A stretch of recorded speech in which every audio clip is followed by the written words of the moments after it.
General फैज़ से तो खान साहब की बहुत ही ज़्यादा अंडरस्टैंडिंग थी और हम सारे ये समझते थे कि नेक्स्ट आर्मी चीफ वो जनरल फैज़ को बनाना चाहते हैं। वो कि उन्होंने कभी इस बात का जिक्र नहीं किया, लेकिन अपेरेंटली ऐसा लगता था कि यही होने वाला है। इमरान खान के पास हर मर्ज़ का एक इलाज था और हर मर्ज़ के लिए उनको एक ही जादूगर उनके पास था, वो था जनरल फैज़।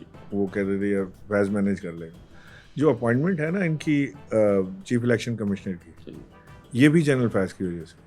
उनको ये भी पता था कि बहुत ही टाइट रोप पे उनकी गवर्नमेंट चल रही है, नंबर्स पूरे नहीं है, मगर उनको इसकी परवाह नहीं थी क्योंकि he didn't bother about the coalition के लोगों को बुलाना या बात करना या कुछ करना, वो सारा काम फौज का था। मामला ज़रा हाथ से निकलता हुआ नज़र आता था तो फिर जनरल फैज़ इन प्ले आ जाते थे।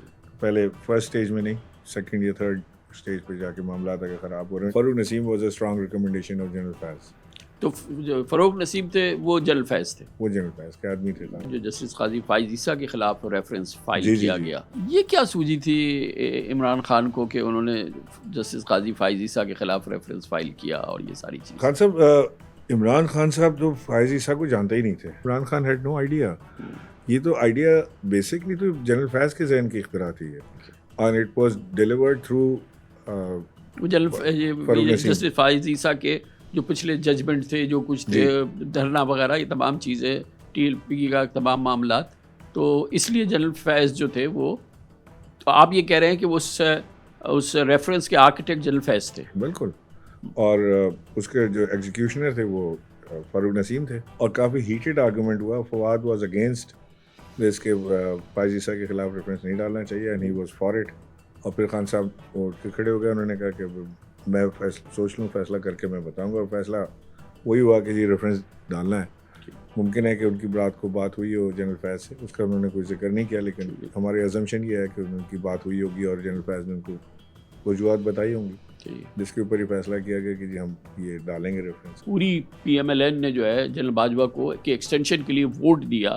There was something going on behind the scene, और वो जनरल फैज़ वगैरह के बगैर तो हो ही नहीं सकते। मेरा ख्याल है फैज़ वाज प्लेइंग बोथ साइड्स कि ये भी मैं इनके साथ भी अच्छा रहा हूँ, इनके साथ भी अच्छा रहा हूँ, जहाँ से भी हो बस मैं किसी तरह वहाँ पहुँच जाऊँ जहाँ मैं पहुँचना चाहता हूँ। और वहाँ पहुँचने के लिए उन्होंने न सिर्फ अपनी नौकरी की मुद्दत में, बल्कि मेरा ख्याल है उसके बाद भी उन्होंने अपनी कोशिशें जारी रखी। और ये सारा डर्टी हैरी और मीर जाफ़र, मीर सादिक का किताब और सारी चीज़ें, मैं सस्पेक्ट ही करता हूँ कि ये इसमें जनरल फैज़ कहीं ना कहीं थे, क्योंकि वो राब्ता होगा कोई, वो अपनी वो करते होंगे चीज़ें। और ये जो इस्टेब्लिशमेंट से दूरी हुई, इसमें भी ये कारफरमा कहीं ना कहीं रहे हैं। गोया कि ये बात तय है कि जब जनरल फैज़ पेशावर चले गए थे तो वहाँ से उनकी एक कम्युनिकेशन लाइन थी, इस्टेब्लिश थी इमरान खान के साथ या ज़मान पार्क के साथ, जिसमें कि ये तमाम चीज़ें जो है हमें होती हुई नज़र आ रही थी। ज़रूर रही होगी। हाँ। बस वो बहुत ही करीबी उनके रवाबित थे और वो इस तरह खाली डीजीआई से हटने से वो टूट नहीं सकते थे।